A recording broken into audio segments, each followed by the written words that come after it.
पंजाब स्वर्ण मंदिर अमृतसर में भारतीय फिलॉसफी, जिसमें खास करके संत साहित्य, संत स्मृति, संतों का उपदेश,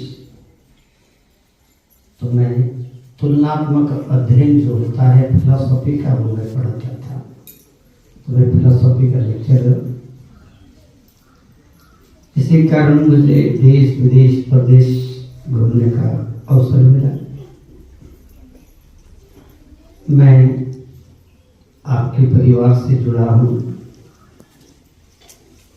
इतना जरूर है कि मैं स्वयं ही व्याख्यान करता हूँ, सफर में रहता हूँ। मैं महाराष्ट्रीय संतों का हवाला देकर अपने बाबा के मिशन पर आता हूँ।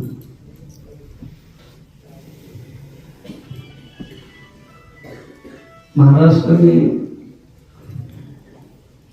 संत ज्ञानेश्वर, उनकी विशेषता यह है कि भारत की संत परंपरा में सबसे छोटी उम्र के संत, और उन्होंने गीता को आम भाषा, सर्वसाधारण जनता पढ़ सके, भक्ति मार्ग से जुड़ सके, इसके लिए ज्ञान का भंडार लोग समझ सके, उन्होंने एक ज्ञानेश्वरी नाम का ग्रंथ लिखा। महज 14 साल की उम्र में, और बहुत दुनिया को, जगत को मैंने बहुत कुछ दे दिया, और उन्होंने समाधि भी ले ली। तो जिस समय वो समाधिस्थ हो रहे थे, उस समय उनको पूछा गया कि बाबा, आपने हमको ज्ञान दिया, आप जा रहे हैं, इस दुनिया के लिए अंतिम शब्द क्या रहेगा आपका, कि जिससे हम आपको हम याद कर सके। आप सब लोग बैठे होंगे, इस जगत में बहुत कुछ अच्छाई भी है तो बुराई भी है, बशर्ते कि हमें क्या लेना है, हमें तय करना है। तो इस जगत की परिभाषा में उनका एक अंतिम शब्द है, वो कहते हैं, ये विश्व मेरा घर है, ये विश्व मेरा घर है। यहाँ ना कोई जाति, न धर्म, न समाज, ये हमने मान लिया, इसलिए हम उसके अधीन हैं। लेकिन भारत का नहीं, जगत का अध्यात्म कहता है, इस दुनिया में खाली 2 ही प्रकार के लोग हैं, नर और नारी, और उसके अंदर में सबसे बड़ा यदि कोई धर्म है तो वो है मानवता। इसलिए मैं माउंट आबू जाता हूँ, बहुत बार जाने का मुझे अवसर मिला। मैं अपने जो इस सोच के जो मालिक है, प्रवचन करता, आचरण करता बहुत लोग हैं, लेकिन आप थोड़ा सा वर्तमान काल हम देख रहे हैं, हम जुड़े, भविष्य भी हो सकता है कि बहुत सुगम होगा, लेकिन इस सोच के जो मालिक थे, जिन्होंने हम सबको एक किया, वो कितने महान लोग थे, महान व्यक्तित्व था, कितनी महान सोच थी कि आज हम लोग पूरे भारत में जितने सुखी है और दुखी है, कोई भी कहीं का भी हो, और कम से कम मुझे लगता है कि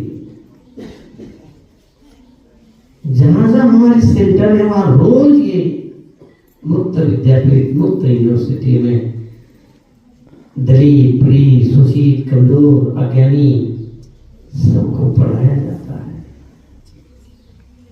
कि आप कौन है, आपकी जिम्मेदारी क्या है, आपको क्या धारण करना है, किसे जुड़ना है। मैंने भारतीय फिलॉसफी नहीं, विदेश की भी फिलॉसफी को देखा,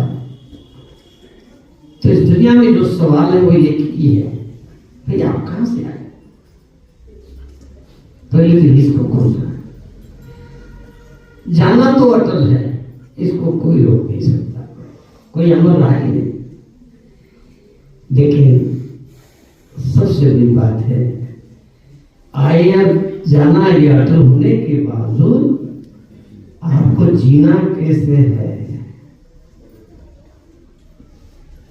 और जीना कैसे है, इसके लिए आज का जो दरबार है, ये जो मिशन है, ये जो पाठशाला है, पूरे भारत के संत और संप्रदायों के बीच में ये जो मिशन है, जहां आप बैठे हैं, ये सर्वोत्तम राजमार्ग है। इसके साथ आप लोग जुड़े हैं। मैं आप सब लोगों को देखता हूँ, बहुत खुश होता हूँ कि कम से कम मोबाइल से बचकर, समय को बचाकर, घर के टेंशनों को बचाकर आप लोग यहाँ आते हैं, ये लाभ लेते हैं। आज महाशिवरात्रि है, शिवरात्रि के कारण आप सबको मैं बाबा शिव से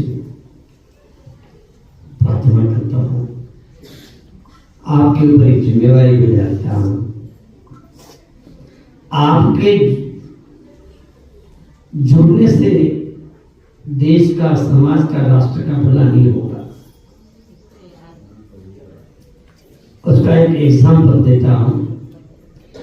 शिकागो से वापस आने के बाद स्वामी विवेकानंद जी नैनीताल की गुफा में बैठ गए थे। उन्होंने कहा कि अब मैंने जगत को एक मैसेज दे दिया, अब मुझे शांत रहना है। लेकिन उनकी अंतरात्मा ने उनको जवाब दिया कि ये मेरे दोस्त, इस संसार में बहुत लोग आज भी, भूखा कोई नहीं है, लेकिन ज्ञान के बहुत लोग भूखे हैं, और कदम कदम पर क्रोध, अविचार, आचरण, कुकर्म, व्यसन, और हर व्यक्ति झूठ का सहारा लेता है, हर जगह झूठ का सहारा लेकर अपना जीवन यापन करता है। इसलिए इस जगत में इतने अंधकार, अज्ञानता फैली हुई है, और आप अपना खुद का भला बोलो, खुद का विकास बोलो, खुद की साधना बोलो, स्वयं के लिए आप कुछ जीना चाहते हो। आप स्वयं बहुत अच्छे हैं, आप पक गए हैं, लेकिन इस संसार को पकाने के लिए, संसार को रास्ता दिखाने के लिए आपको नैनीताल से पूरे जगत के लिए कुछ करने का आदेश मैं देता हूँ। आपको जाना चाहिए, जगत में जाना चाहिए। स्वामी विवेकानंद वहां से आते हैं, अपने गुरु भाइयों को लेकर नौजवानों के लिए राष्ट्र की सेवा का एक अध्ययन शुरू करते हैं, विवेकानंद मिशन, जहां राष्ट्रीयता से जोड़ा जाता है और उम्रदारों को भक्ति से जोड़ा जाता है। मैं आपको यही बात आपसे अपेक्षा रखता हूँ, विनती करता हूँ, आज का ये महापर्व पर आपने अपना भला हो ही गया ही कर लिया है। 100% मान लीजिए, आप जब यहाँ पहुंच गए, बना सकते हैं। ये एक ही सेंटर ऐसा है, एक ही जगह ऐसी है कि जहां से आपको ज्ञान की तृप्ति पूरी होती है। लेकिन मैं ये बात जरूर कहूंगा कि आप लोग ही आते रहे, आपके साथ कम से कम अगली बार कम से कम तो 2 व्यक्ति ऐसे हो,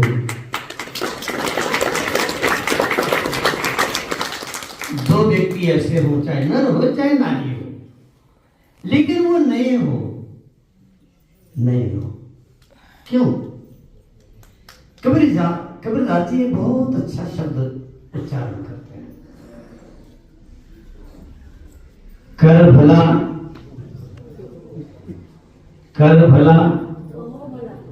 हो भला, कर भला हो भला, अंत भले का सबका भला। इसलिए इसी बात को, इसी व्याख्या को संत तुलसीदास जी अपने लिहाज में कहते हैं इस दुनिया में बहुत लोग धर्म के नाम पर, संप्रदाय के नाम पर, जाति के नाम पर एक प्रहार दुनिया में भरा हुआ है।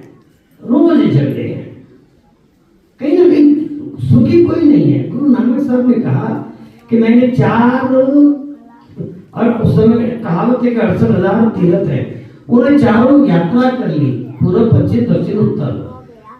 उन्होंने एक मार्मिक बात कही, वो कहा कि उन्होंने कहा मैंने एक ही काम सीखा, क्या? नानक नाम चढ़ी कला तेरी भानी सबका भला।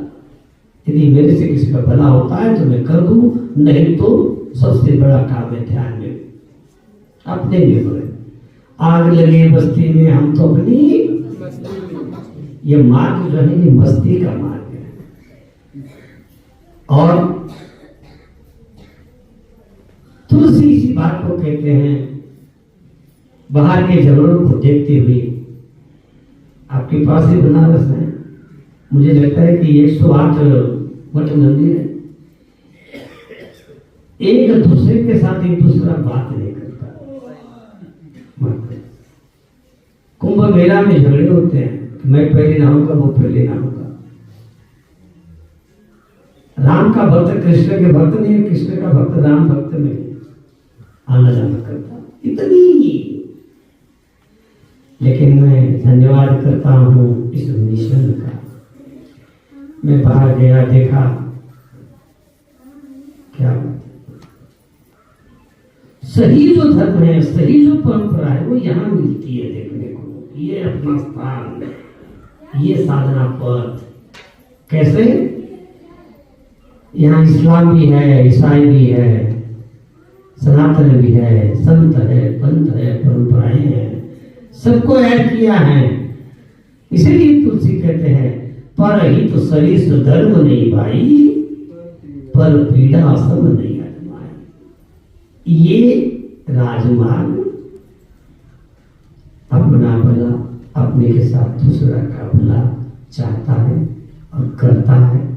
इसी धर्म की जो व्याख्या है, वो धर्म आप पालन कर रहे हैं, जो आपने धारण किया है। तो बाबा को गुरु मान लिया है। बाबा जैसा सर्वोत्तम मार्ग बताने वाले इस दुनिया की कोई परंपरा नहीं है, ये आपकी परंपरा है जिसे आप जुड़े हैं।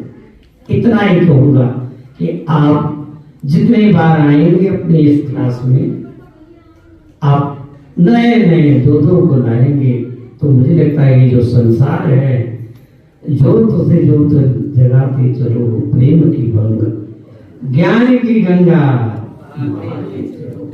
इतना ही बोलकर मुझे पता नहीं था कि मुझे अवसर मिलेगा। मैं तो इसी इज्जत पर हमारे मेरे बहुत आपको 2 मिनट समय लेता हूँ कि हमारे यहाँ मैं खास करके बनारस के लिए आया नहीं, क्योंकि मेरे गुरु जो थे आध्यात्मिक 113 साल के हुए अब गए, तो उन्होंने मुझे कहा था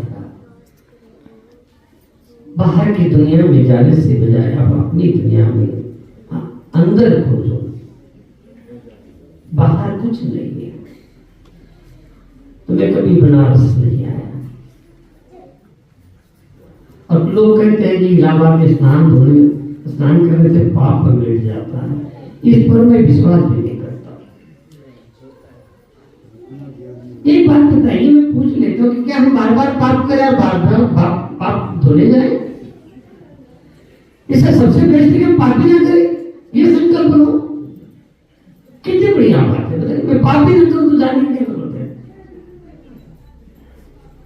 इसलिए ये दोनों तीर्थों के बारे में लोग आते हैं जाते हैं, काम करते हैं।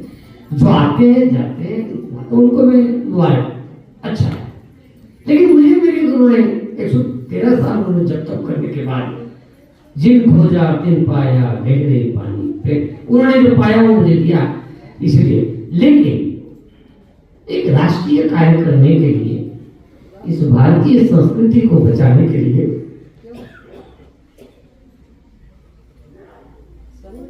थोड़ा सा और 2 मिनट ले लेता। कबीर जी ने कहा इस दुनिया को चलाने के लिए 3 लोगों की जरूरत होती है। आप लोगों को पता है, मुझे पता है, 3, बाकी चौथे की जरूरत ही नहीं।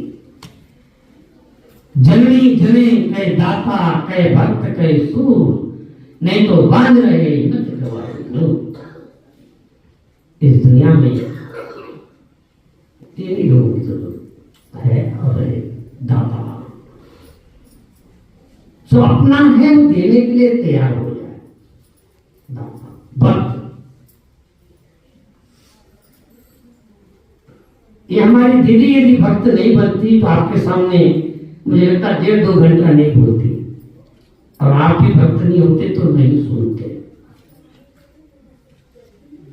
इसलिए वो भी भक्त बनी और आप भी बनने के लिए आए और बने हैं। परसेंटेज है दाता, भक्त और सूर।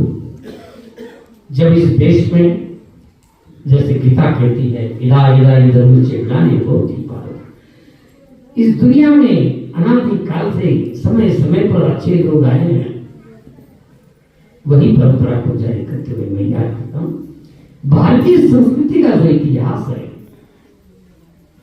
2 प्रकार का इतिहास है हमारा, भारतीय संत परंपरा के निर्गुण उपासक संतों की परंपरा, और एक बहन ने बहुत अच्छा एग्जाम्पल दिया, क्षत्रिय परंपरा। तो क्षत्रिय परंपरा में महाराणा प्रताप, गुरु गोविंद सिंह, छत्रपति शिवाजी महाराज, इस देश की आन बान शान को बचाया इन लोगों ने और अपने आप को कुर्बान कर दिया। आज इनका कोई नहीं है। इसलिए संत परंपरा और इस देश की आन बान शान बचाने वाली शौर्यता का प्रचार करने के लिए मैं आपके यहाँ एक मिर्जापुर के पास एक कलर गांव के हमारे राजकुमार इंजीनियर जी के पास आया हूँ, और आप लोग उनके नाम पर परमात्मा से प्रार्थना करेंगे। आप सुनोगे, नई बात बता देता हूँ। मेरा उनका कोई परिचय नहीं, 3 महीने पहले फोन पर बात हुई, और असल में मैं अपने जीवन को समाप्त करने के लिए, मेरी अपनी इच्छा है कि मुझे परमात्मा जल्दी ले जाए। कुछ नहीं है दुनिया, जो मिलता है वो ठगने वाला ही मिलता है। सज्जन मिला ही नहीं मुझे, माफ करना वो अपने आप सज्जन है, लेकिन मुझे कोई सज्जनता का परिचय उसने दिया। कोई विचार कपट दुनियादारी से, दुनिया अच्छी है ऐसा नहीं कहता हूं। मुझे आज मिले कि आप अच्छे लोग मिले, आज मुझे लगा कि आप अच्छे परिवार में आए हैं। मैं बाहर जाने के बाद में देखता हूं बड़ा मुश्किल है, कैसे हम जीते हैं। इसलिए मैं एक उदाहरण दे रहा हूं काम का, कि हमारे पास है हम किसी को दे, या हमारी थाली में से बचा किसी को दे, या पहले बात दे, ये इंसानियत का राजमार्ग आज तक किसी ने नहीं बचाया, न ये परंपरा देश में आज जीवित है। और है भी तो एकदम 1% लोगों में। तो मैं ये जो सपना लेकर आया कि मुझे भारतीय संस्कृति का जोड़े बताया, इतिहास देश को बचाया, उनकी एक प्रचार यात्रा निकाली है राष्ट्रपति भवन से लेकर 15 राज्यों में। तो मैं इस चिंतन मंथन के तहत राजकुमार जी से बात हो रही थी, उन्होंने मुझे कहा क्या आइए मेरे, मैं राज बहादुर जी, हाँ राज बहादुर जी। तो राज बहादुर जी ने मुझे कहा कि आपकी प्लानिंग बहुत अच्छी है, बाकी भी सबसे बढ़िया बात, उन्होंने मेरा एक टेंशन दूर कर दिया। उन्होंने मुझे कहा जिस प्रचार यात्रा के लिए आप शुभारंभ करना चाह रहे, जाना चाह रहे हैं, पहले तो मैं भी आपके साथ रहूंगा, दूसरा मैं अकेला नहीं रहूंगा, मैं आपको मेरे पास जो साधन है, वाहन है, वो भी मैं आपको दूंगा और उसके साथ आऊंगा, क्योंकि ये कार्य। तो कहने का भाव मेरा ये था कि अपने पास कुछ है तो देना सीखो, लेना तो दुनिया ले रही है। इसलिए मेरी माँ, मेरी दादी जब भोजन बनाती थी तो ये गरीब के लिए, गाय के लिए, कुत्ते के लिए छोटी छोटी रोटी बनाती थी और उनको देती थी। भूखा प्यासा कोई आया तो उसको भी दे देती थी। तो मुझे आज की महाशिवरात्रि के दिन पर बाबा शिव जी को याद करते, उन्होंने जहर गले में रखा, हमने वो जहर को कर्म से बचना है, अच्छाई धारण करनी है और अपने पास जो है वो देने की परंपरा शुरू करनी है। देने से कुछ घटता नहीं है।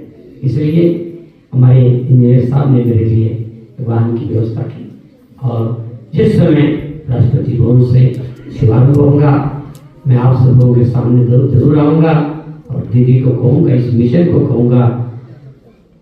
और सही में मुझे जो महल है वो देख के बड़ा अच्छा नहीं लगा। मैं यहाँ से निकले वो महल ही देख रहा था कि ये महल क्या है, तो देखा बहुत अच्छा लगा। अच्छा कार्य अच्छी जगह से अच्छा व्यक्ति करता है, इसलिए चुनाव के इस मिशन को देखा, बहुत अच्छा लगा। आप सब लोग बहुत अच्छे हैं, भगवान के प्यारे हैं।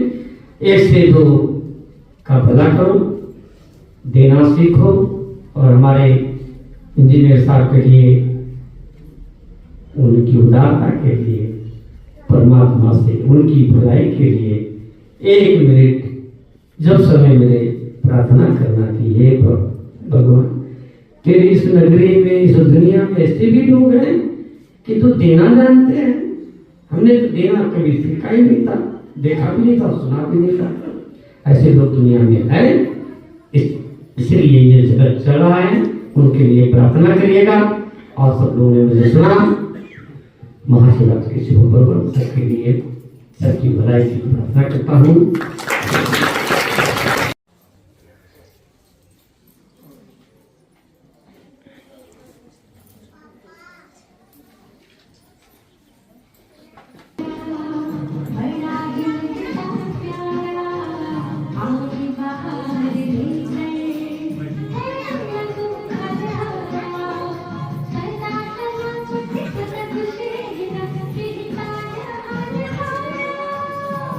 Happy birthday to you.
Om Shanti. Om Shanti. Om Shanti.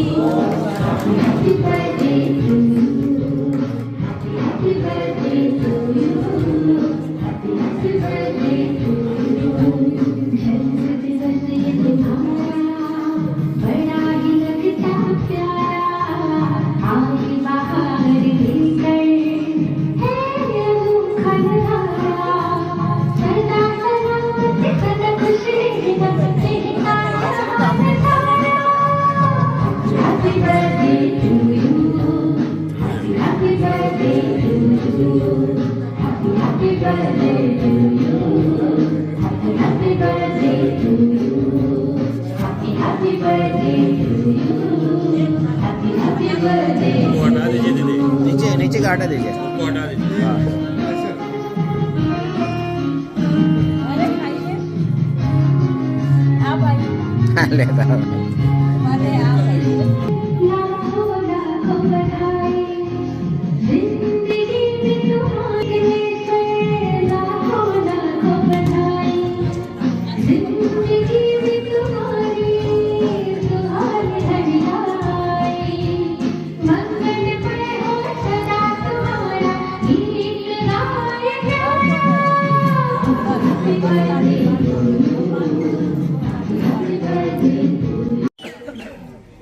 Om Shanti. Om Shanti. Om Shanti. Om Shanti. Om Shanti. Om Shanti. घंटे के नीचे हम सभी पहले प्रतिज्ञा करेंगे। सभी लोग हाथ सामने करेंगे। हाथ थोड़ा दूरी बनाए, हाथ सामने करके बाबा को याद करते हुए अपने को आत्मा समझ करके ये प्रतिज्ञा करेंगे। मैं जो बोलूंगी उसको आप लोग दोहराएंगे। 28वीं त्रिमूर्ति शिव जयंती पर हम संकल्प करते हैं कि अपने खुशनुमा मुस्कुराते चेहरे और मधुर बोल द्वारा हर एक के साथ मधुरता संपन्न व्यवहार करेंगे। सदा अतीन्द्रिय सुख का अनुभव करने के लिए इंद्रिय सुखों से उपराम रहेंगे। सदा शुभ भावना शुभ कामना संपन्न बन हर आत्मा के प्रति रहम व कल्याण की भावना रखेंगे। ब्रह्मा बाप समान त्याग तपस्या की मूर्ति बन अपकारियों पर भी उपकार करेंगे। व्यर्थ और नेगेटिव संकल्पों को समाप्त कर संपूर्ण पवित्रता की स्थिति बनाएंगे। ओम शांति। अभी गीत बजेगा, सभी लोग बाबा को याद करेंगे। झंडा आइए डॉक्टर साहब इधर आइए।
કઈ કઈ વાત